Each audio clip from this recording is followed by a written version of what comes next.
नमस्कार दोस्तों, स्वागत है आपका उमंग एकेडमी ए टू जेड में। मैं प्रहलाद आपको बताऊंगा आज पर्यावरण अध्ययन में जो देखेंगे कक्षा 3 की जो पर्यावरण है। इसके पहले पार्ट 1 इसका अपलोड कर चुका हूं, जो पार्ट 2 है।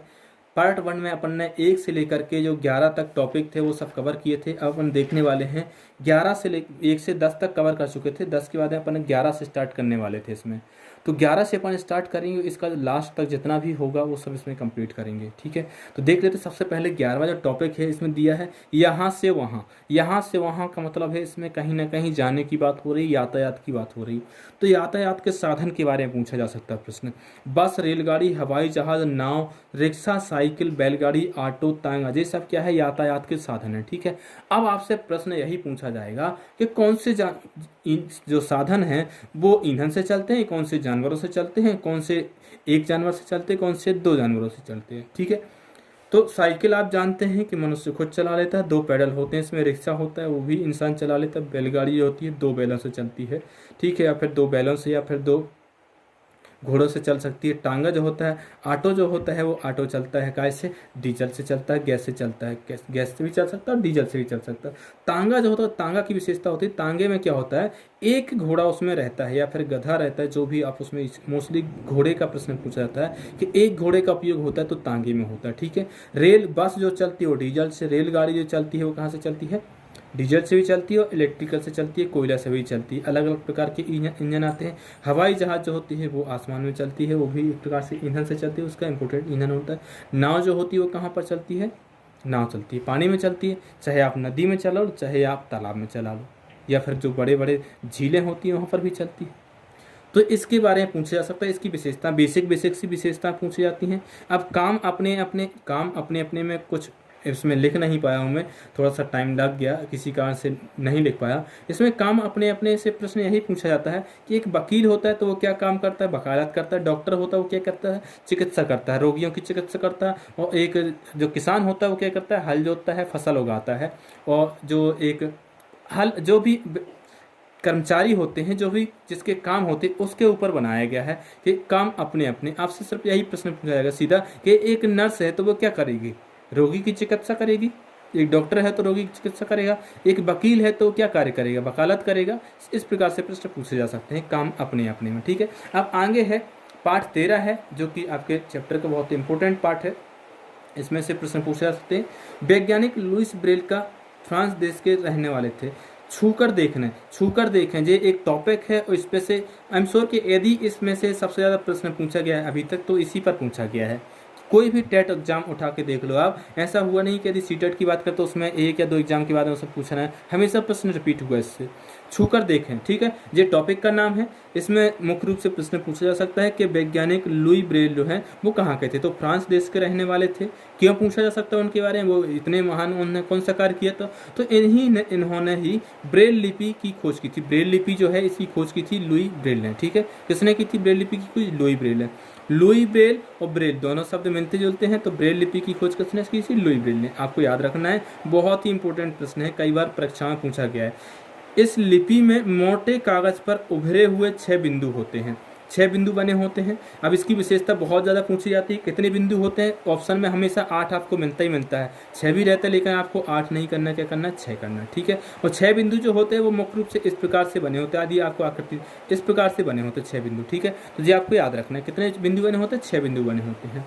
ब्रेल लिपि अब कंप्यूटर से भी लिखी जाने लगी है। ब्रेल लिपि जो होती है वो कंप्यूटर से भी लिखी जाने लगी है, जी आपको याद रखना है। और इसमें मुख्य रूप से प्रश्न 3 या 4 प्रश्न ही बनते हैं। पहला प्रश्न वैज्ञानिक का नाम पूछा जाता है, किसने खोज की है। दूसरा कहाँ के रहने वाले थे। तीसरा ब्रेल लिपि की खोज किसने की थी? ब्रेल लिपि। ठीक है, ये बता दिया। कितने बिंदु होते हैं? 6 बिंदु होते हैं। किस प्रकार से होते हैं? ऊपर से नीचे, ऊपर से नीचे। ठीक है, अब एक और प्रश्न पूछा जा सकता है कि ब्रेल लिपि का, यदि जो अंधे व्यक्ति होते हैं उनको पढ़ाने के लिए कौन सी लिपि का उपयोग होता है? तो ब्रेल लिपि का उपयोग होता है। ठीक है, जी आपको याद रखना है। और एक और विशेषता पूछी जाती है कि जो ब्रेल लिपि होते हैं उसमें जो अक्षर होते हैं मोटे कागज पर क्या होते हैं? उभरे हुए होते हैं, मतलब उठे हुए होते हैं। जी आपको इसकी विशेषता याद रखनी है। ठीक है, नेक्स्ट टॉपिक है जो कि पार्ट 14 है, कहाँ से आया किसने पाया। कहाँ से आया किसने पकाया। कहाँ से आया किसने पकाया, इसके ऊपर एक टॉपिक है। इसमें कुछ विशेषता दी गई, कुछ शब्द दिए गए हैं जो कि मैंने उसमें छांट के लिखे हैं। चोट लगने पर क्या करना चाहिए? हल्दी का लेप लगाना चाहिए, जिसकी विशेषता है पूरा पूरा किताब में दिया हुआ है। आप एनसीईआरटी की बुक जो कक्षा 3 की वो उठा के देख सकते हैं ईवीएस की। चोट लगने पर हल्दी का लेप लगाते हैं। पेट दर्द होने पर अजवाइन या सौंफ खाते हैं। अजवाइन खा सकते हैं या फिर सौंफ खा सकते हैं। खांसी आने पर गुड़ व अदरक खा सकते हैं। इसका कई बार औषधियों के बारे में पूछा जाता है कि यदि किसी बालक को खांसी आती है तो जोड़ी मिलाने के लिए सबसे ज़्यादा प्रश्न पूछे जाते हैं इस प्रकार से कि यदि खांसी आती तो क्या करें, तो गुड़ और अदरक खाएं। दांत दर्द होने पर लौंग चबाते हैं। जनरली यदि किसी को दर्द होता है, मेडिकल सुविधा नहीं मिल पाती, वहाँ पर ट्रीटमेंट नहीं मिल पाता है, तो जनरली बोलते हैं लौंग या फिर इलायची काली मिर्च खा सकते हैं, तो लौंग खाते हैं मोस्टली। लौंग में ऐसा तत्व पाया जाता है जिससे क्या होता है, दर्द कम होता है। नेक्स्ट टॉपिक है 15वां टॉपिक, आओ बनाए बर्तन। आओ बनाए बर्तन। अब इसमें क्या प्रश्न पूछा जा सकता है, ये कौन सा टॉपिक है भाई, ये भी देख लेते हैं। कुम्हार जो होता है मिट्टी के बर्तन बनाता है, ये आप सबको पता है, लेकिन यदि नहीं पता है वो भी देख लीजिए। कुम्हार जो होता है मिट्टी के बर्तन कौन बनाता है? कुम्हार बनाता है। हल कौन चलाता है? किसान चलाता है। लोहे के औजार कौन बनाता है? लोहार बनाता है। ठीक है। वकालत कौन करता है? वकील करता है। जो इसके पहले टॉपिक था एक काम अपने अपने, उसी से रिलेटेड है ये टॉपिक, आओ बनाए बर्तन। तो यहाँ पर बर्तन बनाने से संबंधित है, कुछ ना कुछ बनाने से संबंधित, यहाँ पर अपने अपने काम धंधे से था। तो यहाँ पर आपको ध्यान रखना है कि लोहे के औजार कौन बनाता है? लोहार बनाता है। कुम्हार बर्तन कौन बनाता है? कुम्हार बनाता है। ठीक है। ये नेक्स्ट टॉपिक है जो कि आपका 16वां टॉपिक है, खेल खेल में। क्या है? खेल खेल में कुछ बात कही जाती है तो वो ज़्यादा देर तक याद रहती है, बहुत कुछ सीखते भी हैं बालक। जो शिक्षा शास्त्र का मूल मंत्र है कि आपको यदि कुछ सिखाना है तो खेल खेल में सिखा दीजिए बालकों को। बांध गले में सूत बिन पंख में उड़ जाऊं, किसको कहते हैं? पतंग। यदि आपसे एक लाइन पूछी जाती, बांध गले में सूत बिन पंख में उड़ जाऊं, वो आपको खाली स्थान दे दिया तो वहाँ पर आपको भरना पड़ेगा पतंग। पतंग जो होती है वो अपने गले में सूत बांध के, बिना पंख, पतंग का पंख तो होता नहीं है, वो गले में सूत बांध के, मतलब में रस्सी को बांध करके अपने साथ में, तो वो उड़ जाती है। कौन? पतंग। और नेक्स्ट है बेगम बादशाह इक्का गुलाम, पान चिड़ी होकम ईंट। जे 52 ताश के पत्ते होते हैं, इनकी विशेषता है जो ताश के पत्ते होते हैं बहुत ज़्यादा खेलते हैं, कुछ तो जुआ के रूप में इसको हार जाते हैं, बहुत सारा हार जाते हैं, पैसा भी हार जाते हैं। तो इसमें क्या है कि जो 52 ताश के पत्ते कितने हो, ताश के पत्ते होते 52 होते हैं। एक कलर के पत्तों की बात करें तो 13 पत्ते होते हैं। जब आप रीजनिंग पढ़ेंगे, जब इसके बारे में बहुत कुछ देखना होता है, उसकी प्रायिकता देखनी पड़ती है कि कौन सा इक्का होने की संभावना कितनी है, हुक्म का पत्ता कितने होने की संभावना है, या फिर इक्का होने की संभावना कितनी है, बादशाह होने की संभावना कितना है, तो वो सब विशेषताएं उसमें मिलेंगी, उस पर प्रश्न ही बनेंगी। जब गणित स्टार्ट हो जाएगा एक बार ना, फिर आप देखेंगे कैसे रीजनिंग भी होता है आपका, गणित भी होता है। तो बेगम यदि बात करें तो बेगम होता है, बादशाह होता है, इक्का होता है, गुलाम होता है। तो 4 ऐसे होते हैं जो कि होते हैं पान चिड़ी और हुक्म और ईंट, जो 4 उसके कलर होते हैं और जो 4 इनके नाम होते हैं। ठीक है। राजा रानी वजीर सिपाही, यदि चेस खेला हो आपने, चेस जिसको क्या बोलते हैं, जिसको हिंदी में शतरंज बोलते हैं। चेस एक खेल होता है जो कि बहुत ही अच्छा खेल है, दिमाग चलता है उसमें। यदि आप उसमें दिमाग यूज करेंगे तो ही खेल पाएंगे। यदि आपके पास दिमाग नहीं है, आपका दिमाग नहीं दौड़ता है ना, तो आप हार जाएंगे। और यदि किसी को अपना मेंटल एबिलिटी चेक करना है कि हमारा दिमाग कितना तेज दौड़ता है, तो आप चेस खेलना शुरू कर दीजिए। बहुत समय पहले था कि मुझसे नहीं आता था, लेकिन मैंने मोबाइल पर ही डाउनलोड करके मशीन के साथ जो होता है ना, एक तो मशीन के साथ होता है, एक दूसरा व्यक्ति होता है सामने वाला, उसके साथ खेला जाता। तो स्वयं के साथ में बस मशीन के साथ में खेल के फिर बाद में मैं धीरे धीरे सीख गया खेल को। तो अपने छोटे भाइयों के साथ मैंने खेलना सीखा है। बहुत सारी चीज़ें हैं जो मेरे छोटे भाइयों ने मुझे सिखाई है। ठीक है। गणित पढ़ना मुझे नहीं आता था, लेकिन मेरे भाइयों ने इतना बता दिया कि मैं अभी आप लोगों को पढ़ाने वाला हूँ कुछ समय में। ठीक है। चौका छक्का रन, चौका छक्का रन, ये जो शब्द होते हैं वो क्रिकेट में प्रयोग किए जाते हैं, जिस पर भी विशेषता पूछी जा सकती है। राजा रानी वजीर सिपाही, ये शब्द जो होते हैं चेस के हैं। बेगम बादशाह इक्का गुलाम पान चिड़ी हुक्म ईंट, ये 52 ताश के पत्ते के हैं। ठीक है। बांध गले में सूत मैंने बता दिया पतंग होता है। अब नेक्स्ट टॉपिक जो है वो है 17वां टॉपिक है, अध्याय जो है 17वां है, टॉपिक पार्ट 17 है, चिट्ठी आई है। क्या है? चिट्ठी आई है। ये एक टॉपिक का नाम है। क्या है? चिट्ठी आई है। इस पर से प्रश्न पूछे जा सकते हैं। पत्र पेटी जो होती है पोस्ट ऑफिस में रहती है। पत्र पेटी जो होती है पोस्ट ऑफिस में रहती है। यह लाल रंग की होती है। पत्र पेटी हमेशा देखा पोस्ट ऑफिस के सामने एक डब्बा टंगा होता है जो कि लाल रंग से पुता हुआ होता है। वो क्यों होता है? क्योंकि उसकी एक पहचान होती है। जैसे रेड क्रॉस का चिन्ह होता है ना, ऐसा इस कलर का चिन्ह होता है, प्लस का साइन होता है, लाल कलर से होता है, वो रेड क्रॉस का चिन्ह होता है। जनरली देखा होगा रेड क्रॉस का होता है, लेकिन बहुत सारे लोग डॉक्टर का चिन्ह मान लेते हैं, वो डॉक्टर का चिन्ह नहीं होता है। डॉक्टर का एक अलग चिन्ह होता है, कुछ इस प्रकार से होता है, उसमें कुछ इस प्रकार से बना हुआ होता है जी। ठीक है, यहाँ सही से नहीं बन रहा, लेकिन बहुत अच्छा चित्र होता है वो भी। ठीक, डॉक्टर का चित्र इस प्रकार से होता है, उसमें वो बना होता है। स्टेथोस्कोप जो होता है वो उसमें बना हुआ होता है। ठीक है, और यह लाल रंग होता है। ठीक है, काय में? पोस्ट ऑफिस में। चिट्ठी कौन लाता है? डाकिया लाता है, जिसको आप पोस्टमैन बोलते हैं। ठीक है, बहुत पोस्ट बैंक में बचत बैंक खाते भी खोले जाते हैं, बहुत सारे खाते खोले जाते हैं। आजकल तो मोबाइल से ही ऑपरेट करते हैं बहुत सारे बैंक के खाते, हर एक बैंक की लेन देन मोबाइल बैंकिंग के माध्यम से कर सकते हैं। नेक्स्ट टॉपिक है 18वां टॉपिक है, जो कि ऐसे भी होते हैं घर। घरों की विशेषताओं के बारे में वो इस पर से प्रश्न हमेशा पूछा जाता है।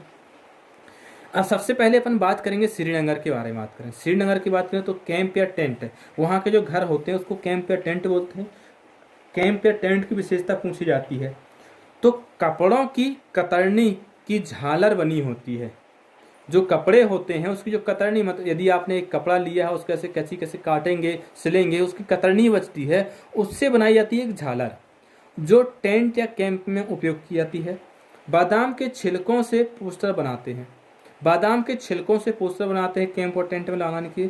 सूखे पत्तों एवं लकड़ी के बुरादे से रंगोली बनाते हैं। पर से प्रश्न पूछा जाए तो एक प्रश्न हमेशा पूछा गया है जो कि आपको मिलेगा भी आगे, इसमें मैं आपको बताऊंगा। मधुबनी चित्रकला होता है, उसके बारे में बहुत ज़्यादा पूछा जाता है। इलायची व बादाम से बना हुआ कहवा, जो कि श्रीनगर में फेमस है, इसके पहले मैंने बताया खाना अपना अपना। इलायची व बादाम से जो बनता है वो क्या होता है? कहवा होता है। अब कहवा की विशेषता पूछे, कहवा क्या होता है? तो एक प्रकार का चाय है जो कि इलायची व बादाम से बनता है। ठीक है, यह डल झील, यहाँ पर क्या है? डल झील है। हाउस बोट चंपू प्रसिद्ध है। डल झील बहुत ज़्यादा प्रसिद्ध है यहाँ पर। हाउस बोट भी बहुत ज़्यादा प्रसिद्ध है यहाँ पर। चारों तरफ नीले पहाड़ हैं। यहाँ कहाँ पर? श्रीनगर में चारों तरफ कैसे पहाड़ हैं? नीले पहाड़ हैं, जिसकी विशेषता है। अब आगे बात करें आसाम की, बात करें आसाम की क्या विशेषता है, क्या क्या प्रश्न बनते हैं यहाँ से आसाम से। तो आसाम में जो पूछा जाता है वो मुख्य रूप से पूछा जाता है कि बांस के खंभों पर बने लकड़ी के घर। असम में होती बहुत ज़्यादा बारिश, वो बांस जो होता है वो बारिश में क्या होता है? पानी में तैर सकता है। तो बांस के खम्भों पर बने लकड़ी के घर होते हैं। बांस के खम्भों पर बने हुए लकड़ी के घर कहाँ पर होते हैं? असम में होते हैं। सीधे इसी प्रकार की विशेषता पूछे, बांस के खम्भों से बने हुए लकड़ी के घर। अब आपको ऑप्शन में दे दिया, असम दे दिया, राजस्थान दे दिया, केरल दे दिया, गुजरात दे दिया, तो असम में होता है ऐसा। मोलन गांव असम राज्य में है। मोलन गांव है, बहुत ज़्यादा बारिश होती है वहाँ पर, जो कि असम राज्य में है। वहाँ पर मुख्य रूप से इस प्रकार के घर बनाए जाते हैं। यहाँ बहुत बारिश होती है। यहाँ पर घर जमीन से 10 से 12 फुट ऊंचे बने होते हैं। विशेषता है यहाँ की, जो असम के घर बने होते हैं उसकी विशेषता है कि वहाँ के जो घर होते हैं ज़मीन से 10 से 12 फुट ऊंचे बने होते हैं। और यहाँ पर खंभों के जो बांस के खंभे होते हैं उसके ऊपर लकड़ी के घर बने होते हैं। ये विशेषता है यहाँ की। नोट यहाँ पर दिया है, बर्फ से बना घर इग्लू कहलाता है। इसको इग्लू बोलते हैं। इस प्रकार से लिखा जाता है। कैसे बना होता है? बर्फ से बना हुआ होता है। और इग्लू जो होता है इस प्रकार से होता है। इसमें और भी प्रश्न बनते हैं कि इग्लू जो होता है, बर्फ का जो घर होता है उसमें अंदर गर्म होता है, क्यों? क्योंकि ये जो इग्लू का आकार देख रहे हैं इस प्रकार से होता है, जो गुम्बद आकार का होता है, आगे का जो दरवाजा होता है बहुत छोटा होता है, इसलिए गर्म हवा जो होती है नहीं निकल पाती है। क्यों? क्योंकि गर्म हवा जो होती है हमेशा ऊपर से निकलेगी, साइड से नहीं निकलेगी। गर्म हवा जो होती है बहुत हल्की होती है, इसलिए वो हमेशा ऊपर भागती है, तो इसलिए वो क्या होती है? निकल नहीं पाती है। तो इसकी विशेषताओं के ऊपर प्रश्न कई बार पूछा गया है सीटेट में, इग्लू की विशेषताओं के ऊपर, कि बर्फ जो होती है पिघलती नहीं वहाँ पर ठंड क्यों नहीं लगती है इग्लू में? क्यों? क्योंकि उसके अंदर जो होती है हवा जो कैसी होती है? गर्म होती है, बाहर की वातावरण जो बाहर की हवा होती है उसकी अपेक्षा। तो ये आपको याद रखना कि बर्फ से बना हुआ घर क्या कहलाता है? इग्लू कहलाता है। ये आपको क्लियर याद होना चाहिए। ठीक है, नेक्स्ट टॉपिक है, अभी इसी में देख लेते हैं और क्या क्या दिया। मनाली के बारे में बताया गया है कि मनाली में क्या विशेषता है, वहाँ पर कैसे घर बनाए जाते हैं, ये सब देख लेते हैं।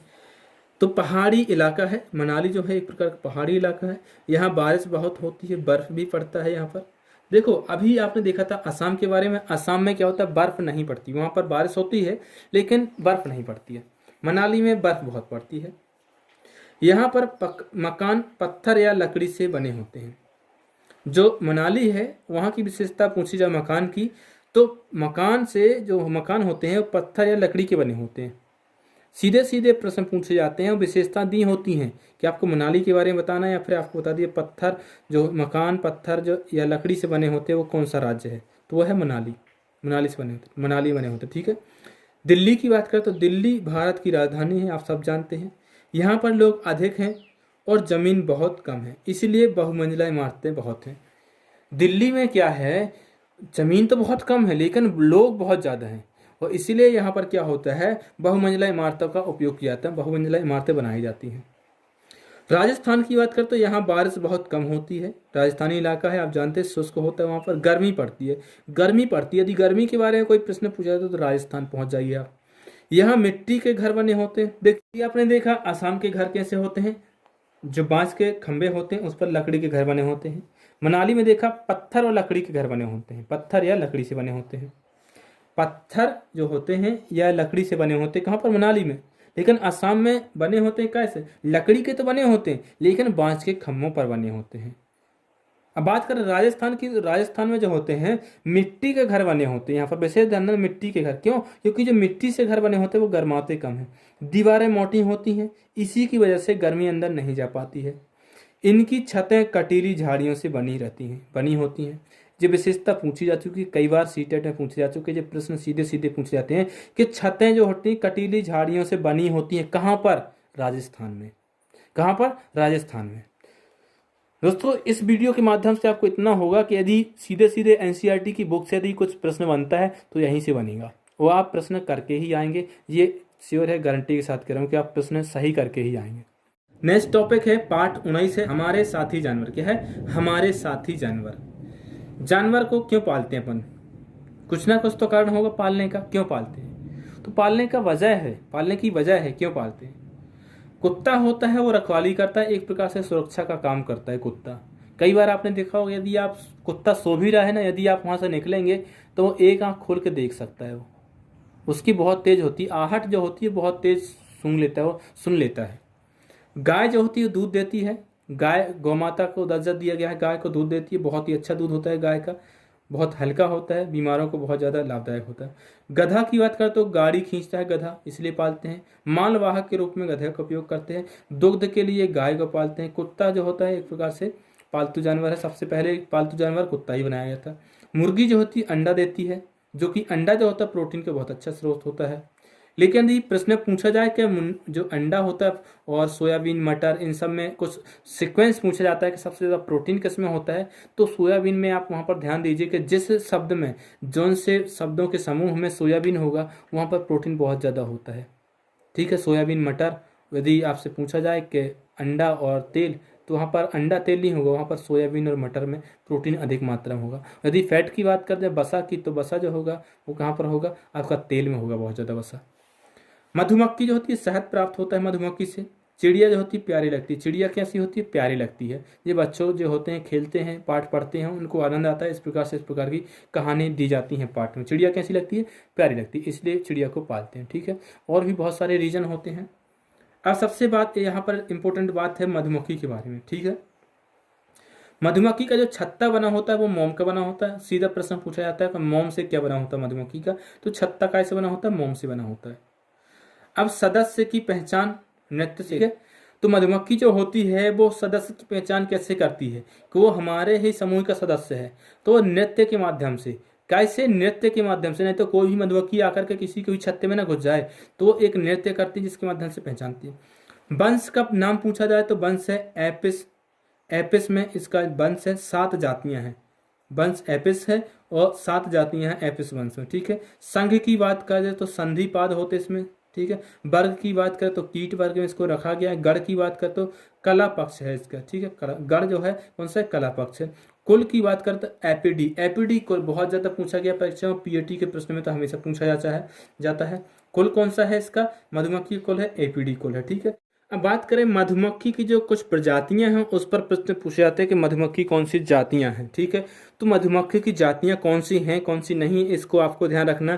पहला जो होता है एपिस, जो होता है एपिस जुड़ा होता है इनके नाम के पहले, जो कि इनकी जाति होती है। तो एपिस लिथोहार्मिया एक इसकी जाति होती है।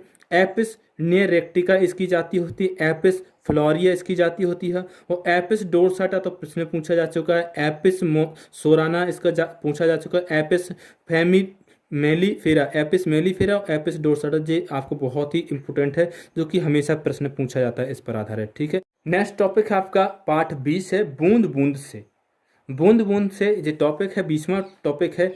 बज्जू गांव राजस्थान राज्य में पड़ता है। राजस्थान आप जानते हैं वहाँ पर बारिश बहुत कम होती, गर्मी बहुत ज़्यादा पड़ती है, इसलिए बूंद बूंद की कीमत वहाँ के लोग जानते हैं। भावनगर भी राजस्थान में है। आपसे प्रश्न पूछा जा सकता है सीधा, भावनगर किस राज्य में पड़ता है, तो वो है राजस्थान में। बज्जू गांव कौन से राज्य हैं, वो है राजस्थान में। ठीक है, यहाँ पर टांका, टांका जो कि सोकपेट को कहते हैं। सोकपेट आप जानते हैं आजकल हर एक स्कूल में व्यवस्था की जाती है कि यदि आप किसी भी तरह से कुछ कार्यक्रम करवाते हैं, घर मकान बनवाते हैं, लेटरिन बनवाते हैं, तो वहाँ पर आप एक सोकपिट गड्ढा जरूर बनवाएं, क्योंकि वहाँ का जो पानी होगा वहीं ज़मीन में उसका सोख लेगा, बहेगा नहीं।